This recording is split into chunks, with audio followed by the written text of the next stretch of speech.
কিসে বলেছে? Present perfect টেন্সে করতে। তাহলে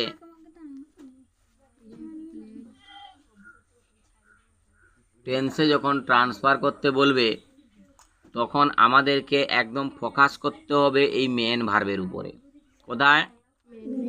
মেন ভার্বের উপরে ফোকাস করতে হবে এবং সেখান থেকে ভেঙে 1 নম্বর ফর্ম এনে নিতে হবে। তাহলে এখানে মেন ভার্ব কিন্তু অটোমেটিক 1 নম্বর ফর্মেই আছে, তাই না?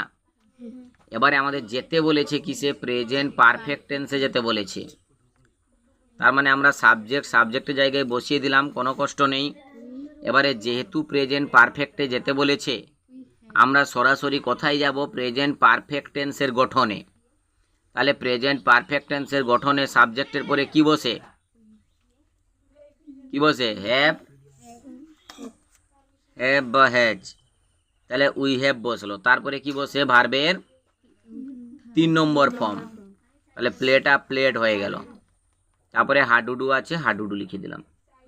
তাহলে হলো। কিন্তু তোরা কি করিস? এই প্লেও রেখে দিস, আবার হ্যাভ রেখে দিলি, আবার V3 রেখে দিলি কেন? এই তো চেঞ্জ হবে। দ্বিতীয় ক্ষেত্রে দেখি। দ্বিতীয় ক্ষেত্রে আছে দে হ্যাড বিন ড্যান্সিং। তাহলে হ্যাড বিন ড্যান্সিং এইটা পুরোটা ভার্ব।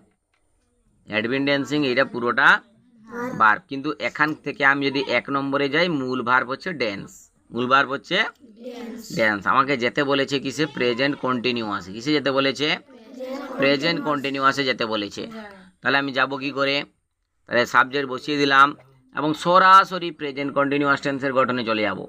তাহলে প্রেজেন্ট কন্টিনিউয়াসের গঠন কি? এমিচার যুক্ত বিআইএনজি। তাহলে দের পরে আর বসিয়ে দিলাম, ড্যান্সকে ড্যান্সিং করে দিলাম।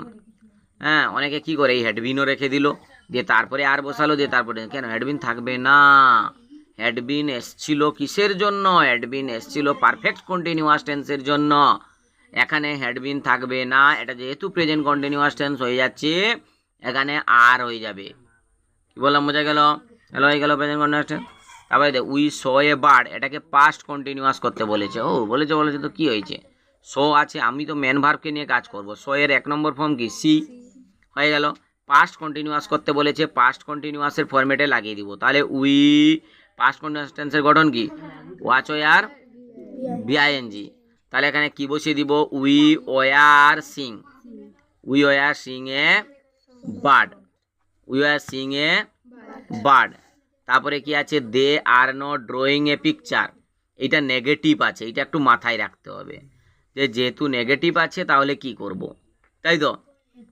তাহলে নেগেটিভ যদি থাকে তাহলে আমাকে প্রেজেন্ট পারফেক্ট করতে বলেছে, আমি কিন্তু প্রেজেন্ট পারফেক্টেই যাব, তাই না? তাহলে প্রেজেন্ট পারফেক্টে যদি যাই, আমার এখানে মূল ভার্ব কি? ড্র। মূল ভার্ব কি? ড্র। ড্রয়িং আছে, ড্রয়িং থাকতে পারে, কিন্তু আমি মূল ভার্ব ড্রতে যাব। ঠিক আছে। এবারে প্রেজেন্ট পারফেক্ট কন্টিনিউয়াস করতে বলেছে, তাহলে কি করব? দে। প্রেজেন্ট পারফেক্টের গঠন কি রে? হ্যাডবিন তো। দে হ্যাডবিন, কিন্তু এইখানে নট বসাবো। কেন? এখানে নট আছে, নটকে আমি তুলতে পারবো না, নটকে তোলার ক্ষমতা আমার নেই। তাহলে দে হ্যাড নট বিন, তা বিনের পরে ড্রয়িং হবে। They had not been drawing a picture. তাহলে কি হলো? They had not been drawing a picture. বাক্যকে এরকম টেন্স ট্রান্সফার করতে বলে, তাহলে এই বাক্যটাকে আমরা প্রথম অ্যাসার্টিভ ভেবে নিব। তাহলে did they write a letter আছে, এটাকে অ্যাসার্টিভ করলে হবে দে, এটা V2 হয়ে যাবে, কারণ ডিড এর সঙ্গে মিশে যাবে, তাই তো? আমরা জানি ডু এর সঙ্গে মিশলে V1 থাকে, ডাচ এর সঙ্গে মিশলে রাইটস হয়ে যায়, অর্থাৎ এটা SES হয়ে যায়। কিন্তু ডিড যদি এর সঙ্গে মিশে যায় তাহলে V2 হয়ে যায়, তাই তো?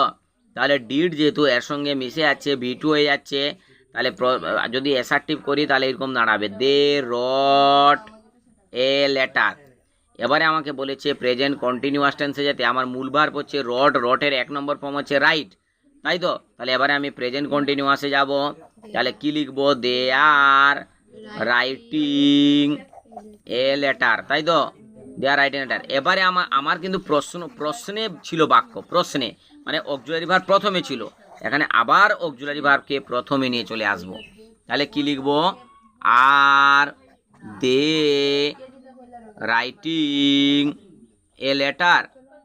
আর দে রাইটিং এ লেটার, বোঝা গেল? তাহলে আর কেন আনলাম? প্রশ্ন ছিল বলে প্রশ্ন আনলাম। এবারে কেউ ডাইরেক্টও করতে পারে, যখন অনেকক্ষণ প্র্যাকটিস হয়ে যাবে যে প্রেজেন্ট কন্টিনিউয়াস বলেছে, প্রেজেন্ট কন্টিনিউয়াস এমিচার এখানে দেয়া আছে, আর বসবে, এটা ভিআইএনজি হয়ে যাবে, আর দিয়ে রাইটিং লেটার। যখন অনেক প্র্যাকটিস করবি তখন মুখে মুখে হয়ে যাবে।